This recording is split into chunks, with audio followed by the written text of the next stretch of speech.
In the last stream, we were working on auto-crafting our first ultimate crafting recipe with the creative storage upgrade, allowing us to store an infinite number of items in any one of our storage drawers. And what I want to work on in today's stream is something I've been talking about for a little while now, and that is getting ourselves MEKASUIT armor. The MEKASUIT armor requires these polonium pellets. I believe it's 2 polonium pellets per piece of armor. Polonium pellets are made in the PRC, the Pressurized Reaction Chamber. We have made one of these before with fluorite dust, polonium, and water. The polonium is made in a solar neutron activator with nuclear waste, and you turn 10 millibuckets of nuclear waste into 1 millibucket of polonium. Every single polonium pellet requires 1,000 millibuckets of polonium, and so essentially, every 1 polonium pellet requires 10,000 millibuckets of nuclear waste, which is why I've gone ahead and backlogged such a large amount of nuclear waste between streams here. And so if we quickly head on back to our base, we should hopefully be able to make this fairly quickly. So the first thing we're going to need is that solar activator. This guy is made with 2 reinforced alloys, 2 elite control circuits, 1 steel casing, 3 bronze ingots, and then 1 Hdpe sheet. So this is going to be our first hurdle, actually. So I'll bookmark the solar neutron activator, and we'll come back to that. But another thing that the MEKASUIT armor also requires is Hdpe sheets. And in fact, every single piece of the armor requires 4 of them. So in total, we're going to need 20 Hdpe sheets for the armor and the tool, and then an extra 1 on top of that, so 21 in total, if we include the solar neutron activator. So Hdpe sheets are actually a little tricky to make. There are 2 ways to make them here. We're going to go with the enrichment chamber because it's a little cheaper. But if we put 3 Hdpe pellets, we can get 1 Hdpe sheet in the enrichment chamber. Those Hdpe pellets are also made inside of a pressurized reaction chamber, this time with oxygen and liquid ethylene. So oxygen, we can of course get using the Electrolytic Separator. We made one of those before when we were making our fissile fuel. The liquid ethylene here can be generated using the rotary condensator in decondensating mode, turning the gas ethylene into liquid ethylene. And the gas ethylene is again made in the pressurized reaction chamber, this time with hydrogen and water. Hydrogen, another thing that we can make inside of the electrolytic separator, because of course when you electrolyze water, you get both hydrogen and oxygen. This one also requires some biofuel. Biofuel you can make in a crusher with basically any plant matter, so anything food related, anything, plant related, saplings, all that good stuff can be used in here to make biofuel. So let us go ahead then, and I guess start by making, I think it was 3 of these pressurized reaction chambers. To make that, we are going to need a couple of enrichment chambers, and we know that we also need at least 1 enrichment chamber for the final craft here, so we'll go ahead and grab a few of these. Unfortunately, they do not stack, alongside some infused alloys, which I really thought we would have, but apparently we do not. Let me go ahead and request at least a stack of those, and we should probably also go ahead and request a stack of the other 2 alloys as well. That might take a little while to get going, just because that's going to be a lot of recipes running through our infusing factory here, so much so that it might not be a terrible idea for us to look at upgrading the infusing factory to a higher tier. Right now, we do only have the basic version, but we could potentially go all the way up to the ultimate tier of infusing factory. And so you know what? Sure, real quick, let me cancel this craft here. But down here, let's take the iron out of this guy. We'll then pick this up, and we'll see if we can't upgrade this to potentially the highest tier. So Chet has reminded me that we can make these tier installers. These essentially allow you to upgrade a machine without having to pick that machine up, so we can actually leave our basic infusing factory where it is, and then, for example, craft an advanced tier installer, right-click that onto our basic infusing factory, and by that I mean shift-right-click onto our basic infusing factory, and now we can process 5 resources at a time. We can take that one step further, and if we have the items for it, make an elite tier installer, shift-right-click that on there. Now we can do 7 resources at a time. And then finally, if we have the resources for it, we can make an ultimate tier installer, shift-right-click that on as well. And now we can process 9 resources at a time. So if we were to go ahead and request, let's say, another stack of infused alloy, start, all of those are going to get processed super quickly because this machine can do 9 at a time, to the point where it might even be worth us looking at investing in some speed and energy upgrades for our enrichment chamber behind it here, to make sure that this guy can keep up with the demand for redstone. And while we're at it, we might as well also go ahead and upgrade the other 2 infusing factories as well, just to make sure that they are also working at maximum speed. So advanced, elite, and ultimate. And so now all of these should be going nice and fast. And again, if we wanted to, we could go ahead and request like a stack of these, start and start, a stack of these, start and start, and let's say, 2 stacks of these and start. And all of those should be coming in nice and quick. Of course, right here, we are limited by how fast we can make the infused alloys. So maybe not quite necessary to have all of these up at ultimate, but it definitely doesn't hurt. Let's also not forget those speed and energy upgrades. We'll put those into this enrichment chamber to give it a speed boost on the redstone here. Speaking of which, one thing I did do between streams is I did upgrade almost all of these machines to have 8 speed and 8 energy upgrades. So almost everything here is now working at maximum speed, to the point where we can have our fission reactor on all of the time without running out of fissile fuel. In fact, if we look in here, you'll see that we have 512,000 millibuckets of fissile fuel backed up in this quantum entangler and waiting to be sent over. The only machine that I didn't fully upgrade the speed of was the Electrolytic Separator here. This one only has 4 speed and 4 energy upgrades.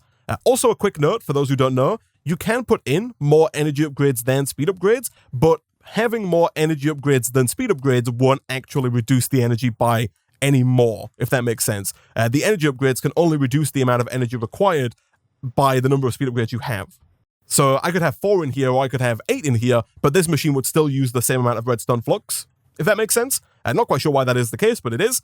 But either way, back over here, we now have 3 pressurized reaction chambers. So let's once again look at this Hdpe sheet. So enrichment chamber, PRC, PRC, and crusher. So I think the crusher is the only thing, or one of the only things I should say, standing between us and the Hdpe right now. It's probably also going to be in our best interest to get another electrolytic separator. We could try and tap into the one we already have, but I don't think that's necessarily going to work out all too well for us. So electrolytic separator, these guys also fairly easy to make, despite the fact that they do use a crazy high amount of power. We are missing 2 osmium dust. Did I teach my system how to make it? I did. Look at that, Isaac of the past helping out Isaac of the future for a change. So electrolytic core into electrolytic separator, and then the crusher was the only other item that we needed. And that should be pretty much everything here. So it's PRC into crusher, with the electrolytic separator providing hydrogen and oxygen to 2 of those PRCs. We are also going to want to grab another sink here, I think, to give us infinite water, although we can probably set things up over here to where we just pull from the existing sink. So let's do electrolytic separator right about there. Once again, I think that we probably want this actually to be maybe 1 block further forward. Actually, let's say we do it like this, because we're going to have hydrogen come out of one side and oxygen come out of the other. We will then grab some mechanical pipes, of course, run those around like so. Those are automatically connected, which is perfect. That's going to start working right out of the gate. We can hook up power in just a second. So the first thing we're going to try and make here is the substrate, which is water plus hydrogen and biofuel. So hydrogen is going to come out of the left here. So we want to put down the PRC maybe like this. And then we want to make sure that we have water coming into the back of that, like so. That's going to fill up in the left slot. And then we want to make sure that our gas is going to come in on the right-hand side. Perfect. We then want to make sure we have the crusher going into this PRC, so we'll put the crusher down to the left of that. This is going to take plant matter and turn it into biofuel. On the other side, we want to have the ethylene, right? So Hdpe pellets. Yeah, the liquid ethylene here is made with the rotary condenser tray. So I'll bookmark that. We do need another one of those. Now, thankfully, the actual ethylene gas itself is made as a byproduct of making substrate here. So all we should have to do is take the ethylene that's made out of this PRC and then pump that through into the rotary condensator, which we hopefully should be able to make fairly easily here. We need 1, basic tank, and then 1 energy tablet. Start and start. That's made nice and fast, so we'll take you, and we'll put that down, I guess right about there. I think we can make that work. That is going to be set to decondensating mode, like so. This guy also requires the oxygen, which is where this side of the electrolytic separator comes into play. So let's grab some of our pressurized tubing, run that around like so. So the oxygen should make its way not into here. That's my bad, actually. The oxygen is going to make its way into the next PRC, that being this one right here. This one is going to receive both oxygen, like that, and it's going to receive the liquid ethylene from the rotary condensator, and then we're also going to pump over the substrate over the top. So let's get some logistical transporters, run those along the top like so. I think we can disconnect this. Perfect. So we want to make sure this is set to extract, and then this is going to receive that item, and I think that should produce the Hdpe pellets. And then finally, the last part of the puzzle there is to grab an enrichment chamber, put that down next to this. That's going to receive the Hdpe pellets and hopefully craft them into Hdpe sheets. So that should all be good to go. Let's go ahead and get the energy cables running to all of these machines here. Okay, so we've hooked up the power to the pre-existing universal cable there. And so all of this should now be basically good to go. Let's make sure that we get something into here. I think what we'll probably do is we'll probably grab an exporter, put that down right about here, and then we're going to decide what we want to export. I don't think that our saplings are connected up to our system. Yeah, they're not. We do have a drawer full of saplings on a lower platform. I think right now I might go with sugar. We do have 1,800 sugarcane, and we don't really need to leave this running like 24 hours a day, 365 days a year. We only need to run this until we have enough Hdpe sheets to make the MEKASUIT armor and the solar neutron activator. Once we have that, we can kind of shut this down and save the excess sugarcane that we have. We do, of course, have to make sure that this is set to auto-eject on. That's going to start pushing the biofuel over. That biofuel is then going to be combined with the hydrogen and the oxygen, making the substrate. We'll make sure that the items here are ejected from the top, like that. And that's going to send the substrate over. We do also need the ethylene, so let's make sure that the ethylene, which is a gas, is ejecting from the front and is set to auto-eject on. So the ethylene should make its way into here, just so long as you can receive gases from the left, like so. Oh, that's my bad. We want this set to condensating, not decondensating. But this is working. Liquid ethylene is being made. Substrate is being turned into Hdpe pellets. And then if we also turn the auto-eject on here, we should begin to slowly but surely generate Hdpe sheets. And quite a bit of Hdpe pellet making later. We now have 24 Hdpe sheets. So many, in fact, that we can go ahead and turn off the sugar export and take out the 64 sugarcane that is in there, because we now have more than enough Hdpe pellets to make all of the MEKASUIT armor and even a couple of solar neutron collectors, should we like. And surprisingly, I think this is the first time that we've had to make bronze. Maybe not, actually. Maybe we have made some bronze before in the alloy kiln, but it's one of the only times that we've had to make bronze. It's been a resource that we've used surprisingly little of so far in the playthrough here. But nevertheless, we will go and... I was going to say put this in our alloy kiln, but I don't think we have an alloy kiln. I think I took down the blast furnace, the coke oven, and the alloy kiln when we moved over from our old platform. And so I think what we are going to have to do here is quickly reset up the 8 kiln brick here with the old engineer's hammer. We'll give this a temporary location up here somewhere. And then we'll throw in both the copper and the tin with a little bit of coal. And that's going to slowly but surely make us some bronze. While we wait for that to finish, the Twitch chat has been hammering me to make an electric furnace. So Mekanism adds the smelting factory here, which is made from the energized smelter. So we'll make one of those. And then much like with our previous machines, I feel like we might as well go all the way up to the ultimate smelting factory. And then at that point, we can put this down really anywhere that we like. Do we have a good space to put it down here? I don't really think that we do. Our furnaces have been over here up until now, and so you know what, we'll just put it down maybe like right about there for now with a flux point. And that way, going forward, should we need anything smelting, we could just put it into here. For example, let's say we wanted to get some glass, we could take that out, put that in, and if we turn auto sort on, that should go ahead and smelt that up fairly quickly. We can, of course, make that even faster with some speed and energy upgrades, but right now we actually don't have what it takes to make more energy upgrades because we are out of glass. But I will go ahead and put these speed and energy upgrades in there. Look at that, beautiful. And in fact, now that we have the glass, we should be able to request, at the very least, 3 more energy upgrades to match the number of speed upgrades. There we go. And so yeah, going forward, we should be able to use that. Not something that I think we desperately needed, but chat was getting real annoyed at me smelting things in the regular furnaces here, so we now have that set up. And yeah, let's have a look at our bronze. Is this done? It is. We've got 36, which is way more than the 3 that we need here. So boom, and boom. We have our solar neutron activator.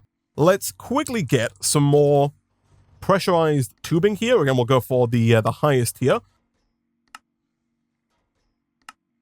And we'll also request 1 more flux point because we are going to want to set up this solar neutron activator over by our nuclear waste. So all the way over here, we're going to have 1, 2, 3, 4, 5, 6. Those don't connect, which is interesting. I wonder if we have to... We've got to be very careful, by the way, about how we do this.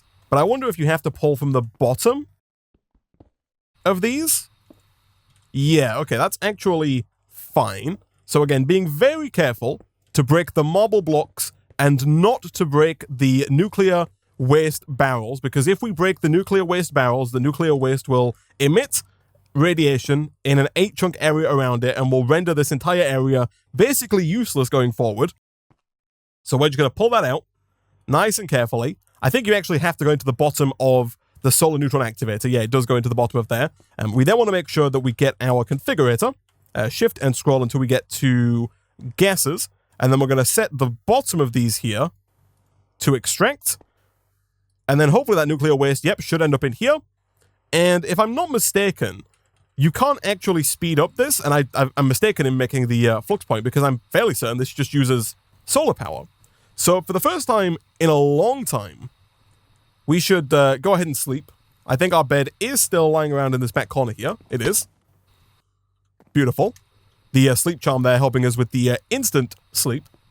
But now back over here, the texture seems to be a bit bugged, but that's fine. But it is working. It's turning the nuclear waste into polonium. It seems to be doing it pretty quickly, though, which is good. It looks like it's emptied out this barrel already. So let's do the exact same thing here. Extract, and extract, extract, and extract. And then you guessed it, extract.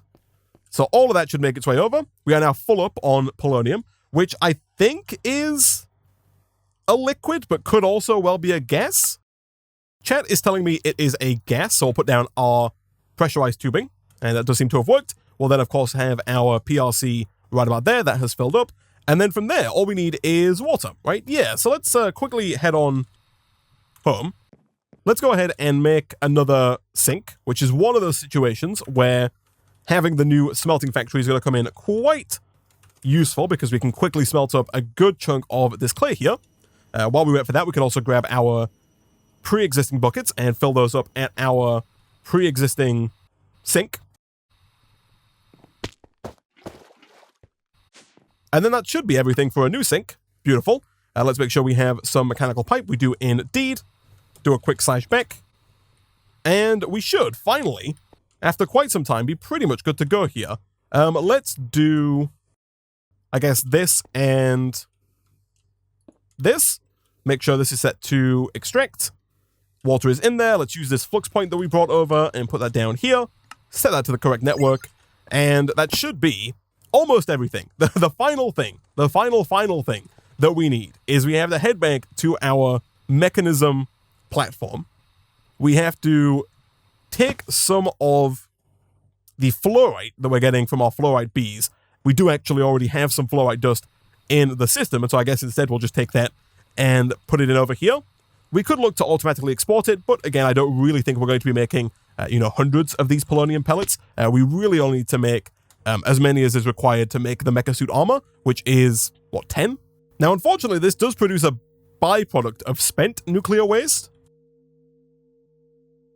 And I don't know if there's anything you can do with spent nuclear waste. I also don't know if the spent nuclear waste is still radioactive. Like, I don't know if we release that into the atmosphere, if that's going to cause problems. It does say radioactivity 0.01 SV per H. So looking in JEI, it doesn't seem like there's a way to use this spent nuclear waste. And so I think it is probably not going to be a bad idea for us to look and see if we can't dump it into an ultimate trash can. This is a combination of an item trash can, a liquid trash can, and an energy trash can. I'm actually not 100% certain as to whether or not this can accept gases, but we're about to find out. We'll take that guy. We will quickly grab some more pressurized tubing. We probably don't need any more than the basic here because we're not really producing that much spent nuclear waste. But I guess let's give it a go. If we do this into this, obviously we don't want to be deleting the water, although it doesn't really matter too much. Can we eject gas to the top? Okay, so we have the nuclear waste coming, or the spent nuclear waste even, coming out of the back here. And then I guess we're just going to have that go into some more barrels. Like this. One thing that I did learn between streams is that regular nuclear waste does disappear over time. So if you just leave it in a radioactive waste barrel, it does disappear at a rate of about 1 millibucket per minute. So it's very slow, but it does slowly but surely disappear. We can't take this out, by the way, now, because we're probably not going to need more than 17 polonium pellets. And in fact, we can probably also go ahead and break these pipes here. I'm just checking there's no uranium in them or no nuclear waste in them, because if I break them with nuclear waste in them, bad things would happen. But the reason we can break those is that there's other things that we can do with nuclear waste that do actually get rid of it. So the way that we're doing it right now to get the polonium pellets is required because we need it for the MEKASUIT armor. But going forward, instead of doing this, what we can do instead, we can still do the thing where we turn our nuclear waste into plutonium, but then instead of putting it into the PRC, if we put it into a supercritical phase shifter, we can then turn it into antimatter, which we could then crystallize into antimatter pellets, which we can then either store or delete or do whatever we like with. You can also use antimatter to create things like quartz, glowstone, redstone, iron, diamonds, emeralds, etc. For now, though, let's take the polonium pellets here. Let's do a quick /home, and let's see then if we can't make this MEKASUIT armor. So I think we should have basically everything here. Each part of the armor does also require a basic induction cell, and as luck would have it, we do have what it takes to make 5 basic induction cells right out of the gate. We also need a full set of netherite armor, which as luck would have it, we almost have. We have the helmet and the chest plate. We can go ahead and start repairing those in our powered anvil. The helmet and the boots. I think we made the chest plate. We did. And then boots-wise, we had the boots, but they broke. And so we'll go ahead and make some fresh ones here. So diamond boots plus 1 netherite. We'll drop those in over here. Boom, boom. And once all of the pieces are fully repaired, apparently we got an achievement for that, which I thought we honestly already had. I guess we didn't. So boom, there are the boots, and boom, the leggings, the chest plate, the helmet, and for the tool, we need both the configurator, which we can make, we just need an energy tablet, and we also need the atomic disassembler, which also requires an energy tablet. And boom, a mecha tool. Nice. So all of these should be look at that. My goodness, that is one, that's quite the look, just on its own. But also, we get like a new HUD as well. We get a compass with our coordinates in the bottom left. And we also get like a percentage of energy filled notification in the top left there, telling us how much armor space we have, as well as a bar over here with our health as well. Interesting. And of course, the whole attire is not complete if we're not using the mecha tool as well. Look at that. That's quite the hand that we've got there. My goodness. Now, to upgrade this, we do need the Modification Station, which thankfully is fairly easy to make. We'll take that. And I guess we'll put this over here somewhere. I guess we'll put it like maybe right here. Beautiful. So I believe in here we could then select different parts of our armor and install upgrades to them using this. This guy does require power, so let's go and grab a flux point. And I guess we'll put that down right about there on the power port, like so. So in terms of upgrades, we have all of these units on the right here that you can add, like the attack amplification unit. I assume we add that to our Mecha tool to make it deal more damage. The hydraulic propulsion unit allows the player to both step and jump higher. The locomotive unit increases the user's sprinting speed and jumping distance. Ooh. So a lot of these are actually a little pricey. To make the locomotive boosting unit, we do need 3 polonium pellets per unit. And also, it looks like I was incorrect. So we might need more Hdpe pellets. Let's go ahead and once again export the sugarcane here, like that. And I feel like we might as well also go ahead and re-engage the polonium pellet creation as well. So I'll throw the flow right back in. We do still have some polonium pellets here, so we can get started at least with this craft. So let's see here. Unit.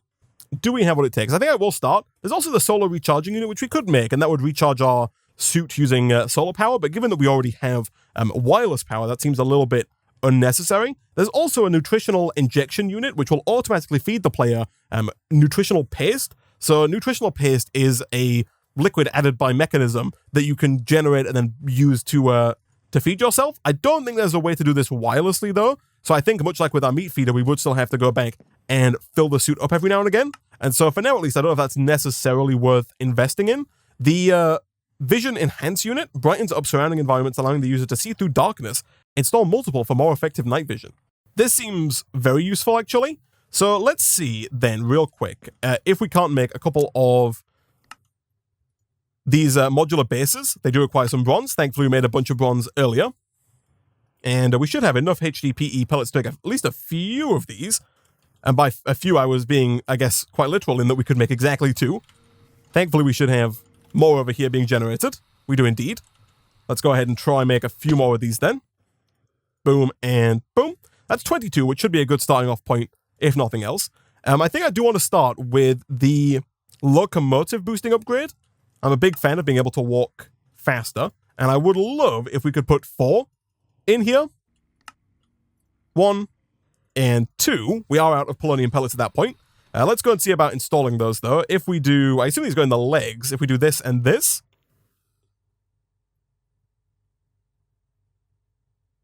they do. So that's presumably going to make us run faster. So I think by default, the sprint boost bump is set to 0. Chat told me if we go to options, type in mechanism, and then select category, there's options for chest, feet, head, items, legs, modular, all these options here for the mode switch. The leg mode switch is set to J by default. So if you press J, it changes the sprint boost to 0.05, then up to 0.1. And I think 0.1 is the fastest there. So if we set it to that, I believe that gives us the speed boost. So this, I believe, is the maximum speed, which is nice and fast. I don't know if it like stacks with our jetpack, so I don't know if we can... No, we don't fly any faster with this, unfortunately. But we can now run very quickly around our base here. Maybe a little too quickly, if I'm being honest.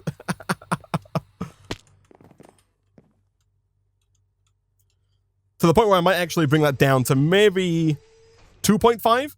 So you go, by the way, for those confused here, it goes 0, 0.05, 0.1, 0.25, 0.5. Those are the 4 tiers. 0.5 is the highest. Below that is 0.25, below that is 0.1, below that is 0.05. So I think we'll stick with 0.25 for now, which is the second highest tier. We can always up that in the future if we wanted to. Are there any other units that we want here? There is a jetpack module. People have pointed that out. I'm not going to make this because I think one of the things we're going to start working on in the next stream is the angel ring for creative flight. So making the jetpack module right now seems kind of unnecessary. So we'll go for the vision enhancement unit next. We are now out of polonium, and we're kind of out of nuclear waste as well because our reactor currently isn't online. So this might be the last thing we're able to make today, at least in terms of upgrades. But we'll throw that on like so. and we'll equip this. I'm not quite sure how much brighter that's going to be, although I guess, once again, we're probably going to have to toggle it. So the head mode switch key is not set to anything. I'll set it to numpad 6. Oh my. So it does turn the sky green. For one. I assume it's maybe brighter? That's such a weird color to go with. And I think finally, chat, one of the last things that I would like to do in today's stream, as we've been doing in multiple of the past streams, is I'd like to look at upgrading our induction matrix just a little bit more. So, previously we set up a gold bee, which has been chugging away and working between streams, to the point where we now have just over 30,000 gold. So, in terms of induction cells, how many can we make? The answer is a few, maybe 15? Okay, so at 15, we're low on lithium and we're low on steel. Okay, so lithium is over here. But we can, of course, if we want now, craft a creative storage upgrade and put that in to begin getting even more lithium here and store basically an infinite amount of lithium. Of course, actually, this lithium right here isn't accessible by the system. And so, in fact, it might not be a terrible idea to maybe snag this guy. We are out of space on our wall of storage drawers. Over here, we've kind of filled up all of the squares. And so, once again, I think I'll put this down, for now at least, maybe just like right here. But we do, of course, have to get the pre-existing lithium over to that drawer. But as luck would have it, we do have access to item routers that we can use with sender modules. And potentially some range add-ons, because I have a feeling, or range upgrades, because I have a feeling that we're not going to quite be close enough by default here. So it turns out we are more than 48 blocks away, but chat has pointed out that we can make this tier 3 sender module. And so using that, we can send items to anywhere in the world. There's no range limit on the tier 3 sender module. So if we put this in, and then put in our lithium, it should make its way from there directly over into that drawer. Perfect. Oh, look at that. It does it in a different way. It kind of just sends them into the ether. And then I wonder if there's like an animation at the other side of them just kind of arriving. There isn't, unfortunately. I kind of wish that there was like just a little purple animation showing the lithium kind of arriving here. But either way, that does appear to be working, which is perfect. So that should solve our lithium problem a little bit and give us a bit more wiggle room in terms of making more of these ultimate induction cells. But it doesn't really fix our steel problem, nor does it fix our gold problem for larger crafts. So for those two, really the only options we have are to kind of just let our bees keep going. And in terms of steel, it would be upgrade our apiary here to tier 4. Now, as luck would have it, I think we do finally have again what it takes to make a tier 4 apiary. We do, so we'll request one of those. That way we can make our third tier 4 apiary here. The tier 4 apiary here is done, so let's go ahead and replace this one.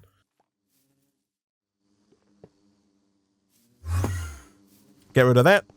And so now we should start getting a lot more steel going forward here, as well as more of everything else that's generated in this apiary.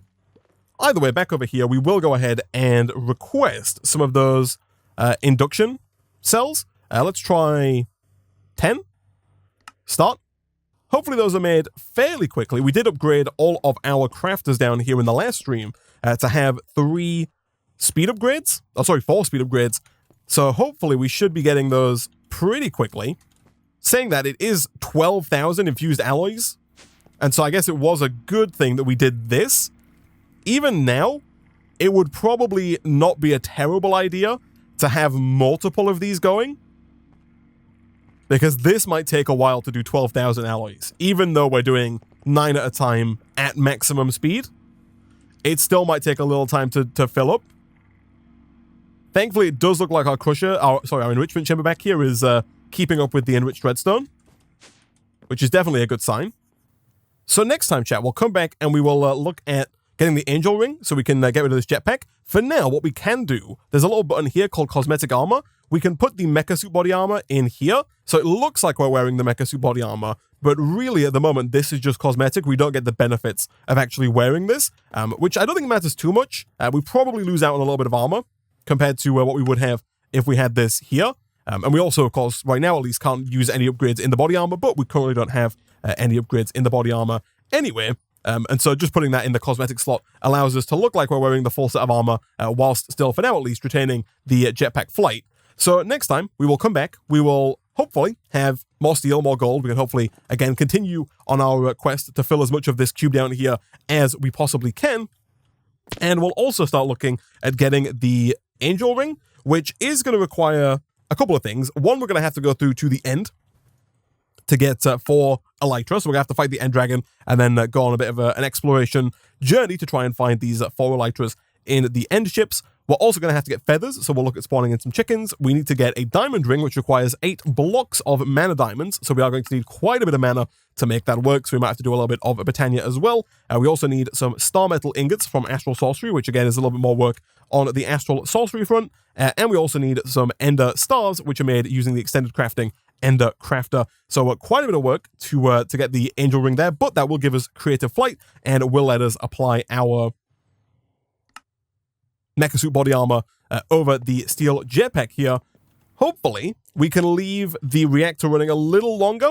Again, at some point, we are going to... At some point, I would love to be able to leave this reactor running all of the time and continually generate the 285,000 FE per tick. Of course, to do that, we are going to have to set up that system that gets rid of this nuclear waste. And so at some point, if we do want to leave this running, we are going to have to look at setting up this guy, the supercritical phase shifter, which is a really cool looking multi-block that has like an electricity animation in the middle. It looks super cool once it's all set up. So we'll have to look at getting that antimatter set up. We probably won't do that next time, but it's on the list of things to do. Of course, I will leave this running a little bit so the next time we can come back, hopefully make some more of those polonium pellets and also look at getting a few more of the upgrades for our MEKASUIT armor. But for now, guys, I'm going to go ahead and wrap up today's stream there.